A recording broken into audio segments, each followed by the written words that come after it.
निकल टीम चुके हैं। बहुत आगे, उनकी क्रिकेट टीम बहुत आगे जा चुकी, उनकी मार्केटिंग आगे जा चुकी, उनके उनके पास सुलझे हुए लोग मौजूद हैं जो बिल्कुल। अच्छे फैसले करते हैं।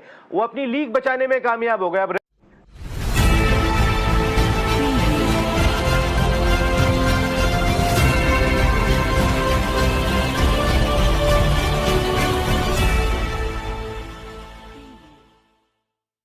के हवाले से बात करें तो कौमी क्रिकेट टीम को स्पॉन्सरशिप तो मिल ही गई और आज पाकिस्तान क्रिकेट बोर्ड ने उसकी तफसीलात भी फराहम कर दी, लेकिन वो तफसीलात मुकम्मल नहीं है। उसमें रकम नहीं बताई गई कि कितनी रकम इस स्पॉन्सरशिप से पाकिस्तान क्रिकेट बोर्ड को मिलेगी। बस ये कहा जा रहा है कि 1 साल तक ये स्पॉन्सरशिप पाकिस्तान क्रिकेट बोर्ड ने, उनके मार्केटिंग डिपार्टमेंट ने हासिल की है और इस बात को कहकर जान छुड़ा गया कि काबिल कबूल रकम पाकिस्तान क्रिकेट बोर्ड इस स्पॉन्सरशिप से हासिल कर लेगा। तो नसीम राजपूत साहब, कितनी काबिल कबूल रकम पाकिस्तान क्रिकेट बोर्ड हासिल कर सकता है? मुझे तो लग रहा है बहुत कम रकम मिल रही है जब भी छुपाई गई है। काबिल कबूल होती मोहसिन तो फिर ये मंजरे आम पे ले आते। आपको पता है कितने पैसे मिले हैं? उसके आपको 20% भी नहीं मिले। अगर साल के हवाले से भी देख लेते हैं आप तो 20% भी रकम नहीं मिली है। इसीलिए पाकिस्तान क्रिकेट बोर्ड और उनका मार्केटिंग डिपार्टमेंट इस काबिल नहीं था कि वो इस रकम को सामने लेकर आता। पाकिस्तान में अगर क्रिकेट नहीं बिक पा रही है तो आप बेचोगे क्या भाई? मैं आपको बताऊं, आपकी पॉलिसी ऐसी है कि आप हैरान हो जाएं। पाकिस्तान क्रिकेट बोर्ड, देखिए आप इंडिया की एक एग्जांपल देता हूं मैं आपको, किस खूबसूरती के साथ उन्होंने जो है वो इंतजार करते रहे कि शशांक मनोहर चले जाएं। आप शशांक मनोहर के साथ हम खेलते रहे, पता है कि शशांक मनोहर नहीं रहेंगे, वीजो का क्या होगा अगले साल, ये बात पूछते हुए दिखाई दे रहे हैं हम शशांक मनोहर के कहने पे। कह दिया था इंडियन क्रिकेट बोर्ड ने। आप किसके कहने पे इतने सवालात कर रहे हैं जनाब? वो खामोश होकर बैठे रहे। उन्हें पता था कि अल्टीमेटली आप एशिया कप देकर आ गए श्रीलंका को, आपने पहले से डिसीजन ले लिए थे। अरे भाई आप थोड़े दिन इंतजार तो कर लेते, मेजबानी आपके पास थी, अब 2022 के बाद मिलेगी आपको, उसके बाद जाके आपकी इस पर भी बहुत डिबेट हुई सोशल मीडिया पर भी, लोगों ने तनकीद की कि जब पाकिस्तान क्रिकेट बोर्ड को मालूम था। देखिए आपने क्या किया, उन्होंने किस खूबसूरती से, इकबाल भाई एक सेकेंड, उन्होंने देखे किस खूबसूरती से खेला। उन्होंने Aahista Aahista Aahista Aahista world T20 Asia cup हटा के अपनी IPL की विंडो बना ली। ये होती है सेंसिबल अप्रोच। इस बात में तो सौरभ गंगुली जब हम देखते हैं पड़ोसी मुल्क भारत की अगर बात करें, वो पाकिस्तान से कहीं आगे निकला है। अगर उनकी मार्केटिंग टीम देखें, उनकी क्रिकेट टीम देखें तो वो बहुत आगे भाई, उनकी टीम बहुत आगे, उनकी क्रिकेट टीम बहुत आगे जा चुकी, उनकी मार्केटिंग आगे जा चुकी, उनके पास सुलझे हुए लोग मौजूद हैं जो अच्छे फैसले करते हैं। वो अपनी लीग बचाने में कामयाब हो गए। अब रह जाएंगे दुबई, ठीक है, अगर मुंबई में, दिल्ली में सूरत हाल कोरोना वायरस की खतरनाक होगी, वो $475 मिलियन मिस नहीं करेंगे, वो जाके दुबई में करा। इस वक्त मसाइल जरूर थे लेकिन इतने भी मसाइल नहीं थे। असल में क्या कि हड हरामी है आपके मार्केटिंग डिपार्टमेंट की। ठंडे कमरों में बैठ के डिसीजन लेते हैं, एक कंपनी आ जाती है उसी को भेज देते हैं। भाई अगर वो कंपनी आपको पैसे कम दे रही थी, अभी भी उसी कंपनी से ही आपने मुआहदा किया है, क्योंकि आपके अपने ताल्लुकात उस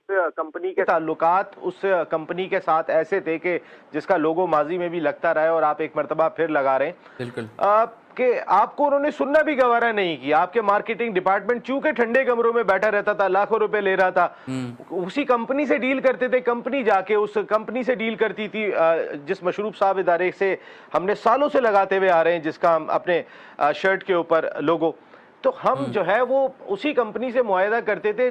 उस मशरूब साहब कंपनी के पास आज तक नहीं गए। अगर हम अपने डायरेक्ट ताल्लुकात भी रखते कहीं ना कहीं, उसने भगा दिया आपको, उसने कहा कि जाएं उसी कंपनी से बात करें पे। उस कंपनी ने आपको जितने पैसे दिए, इकबाल भाई से भी इसका ये मौके जानना चाहूंगा। इकबाल भाई, एक स्पॉन्सरशिप के हवाले से आपसे जानना चाहूंगा, फिर दूसरी इंडिया की जो बात निकली, कहा जा रहा था कि सौरभ गंगुली के हवाले से कि ICC के चेयरमैनशिप पर आ सकते हैं, लेकिन उन्होंने खुद ही इनकार कर दिया। तो आप क्या समझते हैं, अगर वो ICC की चेयरमैनशिप पर आते तो उससे क्रिकेट को नुकसान होता, फायदा होता? देखिए मैं ये समझता हूँ भी नसीम भाई ने आपसे बिल्कुल डिटेल में बात की, और मैं एक बात और ऐड कर दूं नसीम भाई के साथ साथ कि उसी कंपनी ने श्रीलंका से मुआहदा किया है।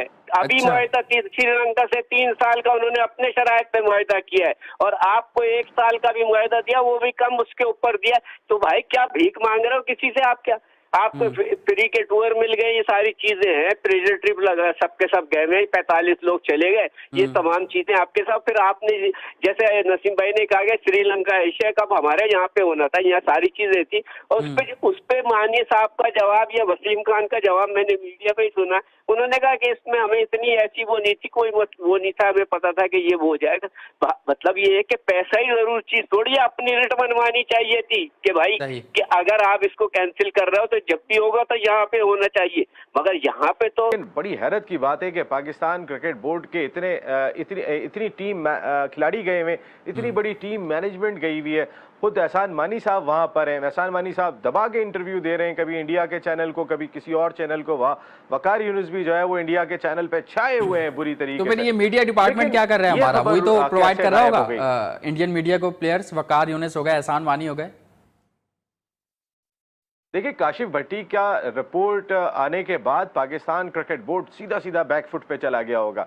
अब उनके पास फ्रंट फुट पे आने का कोई चांस नहीं है, क्योंकि मीडिया बड़ी गहरी नजर रखा हुआ था कि जिन खिलाड़ियों को हमने इन माहौल में, कोविड-19 के माहौल में खेलने के लिए भेजा है, हम इंग्लैंड के पैसे कवर करा रहे हैं, उनके टेलीविजन राइट्स के इतने करोड़ पाउंड है, वो किसी ना किसी तरीके से हमने कवर कराने।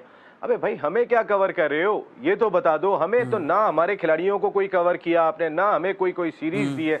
हमारे क्रिकेट बोर्ड के ऑफिशियल ने इस सिलसिले में कोई फैसला नहीं किया। काशिफ भट्टी के मामले में पाकिस्तान क्रिकेट बोर्ड मोहसिन लाजमी तौर पे बैकफुट पे चला गया होगा कि ये खबर अगर बाहर निकल गई, मेरे ख्याल है सबको कस्में देना शुरू कर दी होंगी, ये खबर बाहर नहीं जानी चाहिए। देखिए बिल्कुल, क्योंकि देखिए दुनिया की सबसे बड़ी लीग आईपीएल है, और जो क्रिकेटर्स हैं वो पाकिस्तानी जो क्रिकेटर्स जब से ये आईपीएल में जाना उन्होंने रखना छोड़ दिया है, नहीं जा सकते, तो पाकिस्तानी जो क्रिकेटर उसमें बहुत ज्यादा एक महरूमी है, एक इनसिक्योरिटी है, क्योंकि वो वहां पे जितने पैसे प्लेयर्स को मिलते हैं 1.5 मिलियन जहां जितनी हमारी टीम की फी है उतना एक इंडिविजुअल प्लेयर को पैसा वो देते हैं। तो डेफिनेटली हर प्रोफेशनल चाहेगा कि उसको मैक्सिमम उसको पैसे भी मिले और उसको एक्सपोजर भी मिले।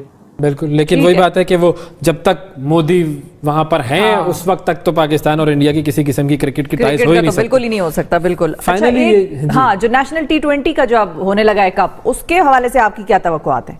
देखिए, मैं तो उसको एक मजाक समझता हूँ। उसकी वजह ये है कि पाकिस्तान एक वाहिद मुल्क है जिसमें 2-2 T20s होते हैं। आईपीएल के बाद वहां कोई T20 नहीं होता। अगर आप ऑस्ट्रेलिया में देखें तो big bash is only T20। England में भी अगर अभी वो 100 कराने जा रहे हैं, या सीपीएल वेस्ट इंडीज में देखें तो एक ही सीपीएल है। मुझे समझ नहीं आती कि हम किधर सोच रहे हैं, अपनी ही प्रोडक्ट को हम अंडरमाइन क्यों करते हैं। एक तरफ हम स्टैब्लिश करना चाह रहे हैं कि हमने आईपीएल की तरह या बिग बैश की तरह इस लीग को बड़ा करना है, और दूसरी तरफ हम उसको कॉन्ट्राडिक्ट करते हैं और अपना एक नेशनल T20 कप शुरू करा देते हैं। तो सारा फोकस जो है वो पीएसएल के ऊपर क्यों नहीं हो रहा? हम क्यों ऐसा काम करते हैं जो दुनिया में कहीं नहीं होता? इवन बांग्लादेश में भी they have only one league which is Bangladesh premium league. साथ ही अगर यह वीडियो आपको अच्छी लगी हो तो फिर वीडियो को लाइक और शेयर करना बिल्कुल भी ना भूलिए।